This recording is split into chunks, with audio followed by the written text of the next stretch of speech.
I've been using the Pimax Crystal Light inside Star Citizen for about 3 weeks now. And after spending a lot of time with the Crystal Super before that, I wanted to answer a much more practical question. How much VR headset do you actually need to enjoy Star Citizen? Because the Crystal Super is still the more advanced headset. It has higher resolution, a wider field of view, eye tracking, and dynamic foveated rendering. It's built for people who want to push high-end PC VR as much as possible.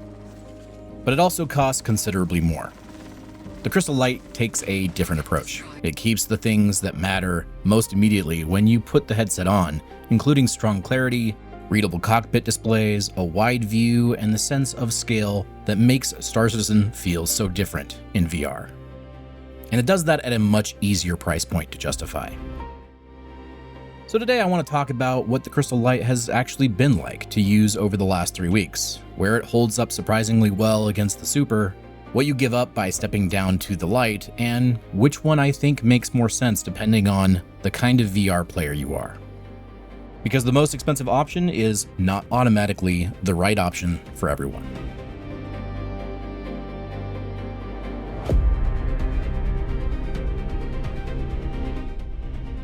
The first thing I want to make clear is that the Crystal Light doesn't feel like a budget headset. It's the less expensive option compared to the Super, but when you actually put it on and load into Star Citizen, the experience still feels premium. The Crystal Light gives you 2880 by 2880 resolution per eye, glass aspheric lenses, 35 pixels per degree, and a refresh rate that can reach 120 Hz.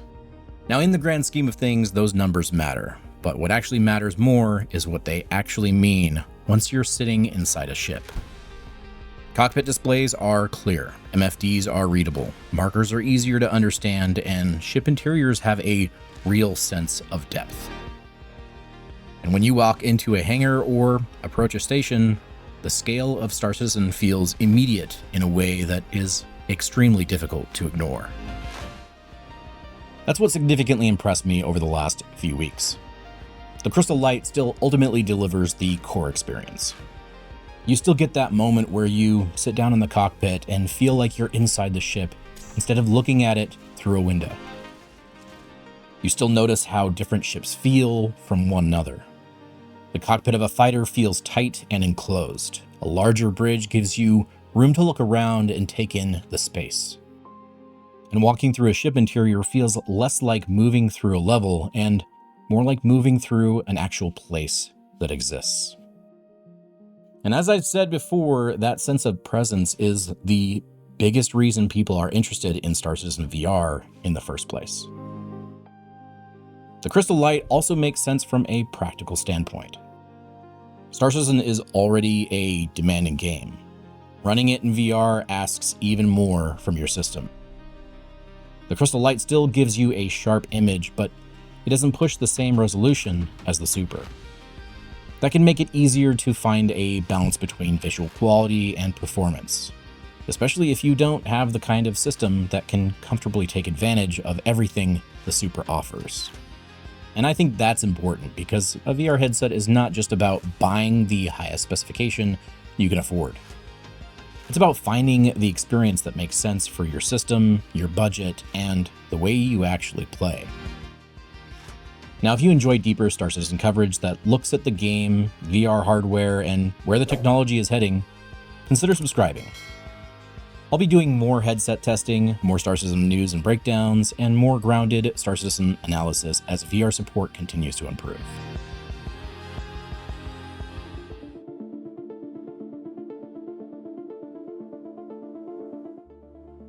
So what do you actually gain by moving from the Crystal Light to the Crystal Super? The easiest way to explain that is that the Crystal Light gives you the experience. The Crystal Super gives you more headroom, which pushes up to 3840 by 3840 resolution per eye, depending on the optical engine that you choose. It also offers higher pixel density options, a wider field of view, eye tracking, and dynamic foveated rendering. The Crystal Light already looks sharp. The Super takes that clarity even further. Inside Star Citizen, the difference isn't that the Crystal Light suddenly looks bad, because it doesn't. The difference is that the Super gives you more detail across the image and more room to take in the cockpit and the environment around you.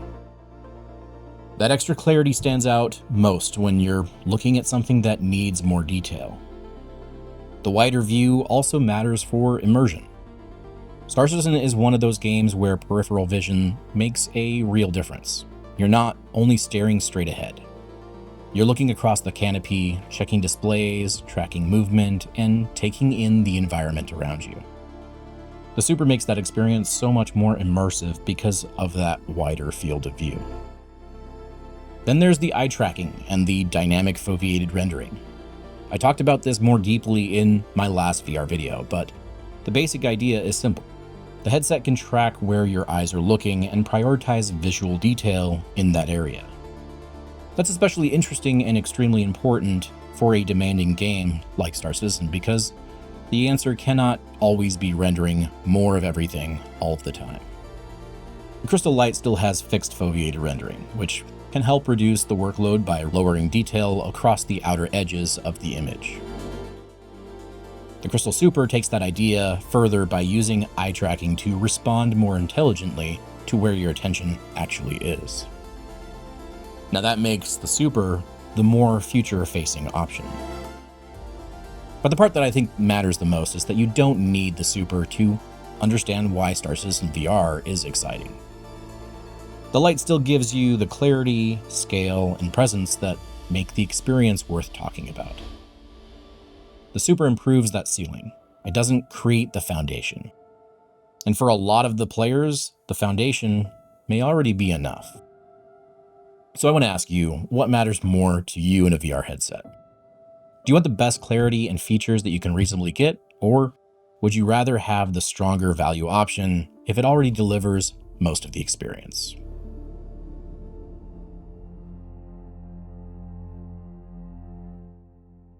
So which headset makes more sense? Personally, I think the Crystal Light is probably the smarter starting point for most people who are getting into serious PC VR. It's currently priced at $899, which is still a meaningful investment, but it's much easier to justify than jumping straight into the flagship option. And it gives you the features that matter the most. You get strong clarity, readable cockpits, a wide view, glass aspheric lenses with a large sweet spot, and you get the sense of scale that makes Star Citizen VR feel special. The Crystal Light makes the most sense if you want to experience Star Citizen VR properly without immediately spending money on more premium features. Because that's honestly another thing people should think about. Some of you will use VR occasionally when you want the most immersive experience possible, and some of you are going to want to build your entire sim setup around it. Those aren't necessarily the same buyer. The Crystal Super makes more sense if you already know VR is going to be a major part of the way that you play. It's for the person who wants the sharper image, the wider field of view, eye tracking, dynamic foveated rendering, and more flexibility at the high end. And with the recent price drop, it is also a little easier to recommend than it was before. Now, the Crystal Super recently dropped from $1799 to $1599, so that is already $200 off. You can also stack that with my code HAV0K for additional savings if you're looking at getting into that more premium headset. But even with that discount, there is still a meaningful gap between the two headsets. And that's why I don't think this comparison should come down to which headset is technically better, because that would obviously be the Crystal Super. So that's not really the interesting question. The real question is whether the Super is better in the ways that matter enough to justify the extra cost for you. If you want to get into Star Citizen VR with a headset that already delivers strong clarity, a wide view, and a genuinely premium experience, the Crystal Light makes a lot of sense. If you already know you want to push PC VR further and you care about maximum clarity, eye tracking, dynamic foveated rendering, and the wider view, the Crystal Super is the stronger option. The biggest surprise after 3 weeks is that the Crystal Light doesn't feel like the headset you settle for. It feels like the headset that makes Star Citizen VR easier to play and also recommend to more people. And I think that's important because Star Citizen VR is slowly reaching the point where the conversation is no longer just about whether it works, but about how more of us want to experience it. So now I want to hear from you.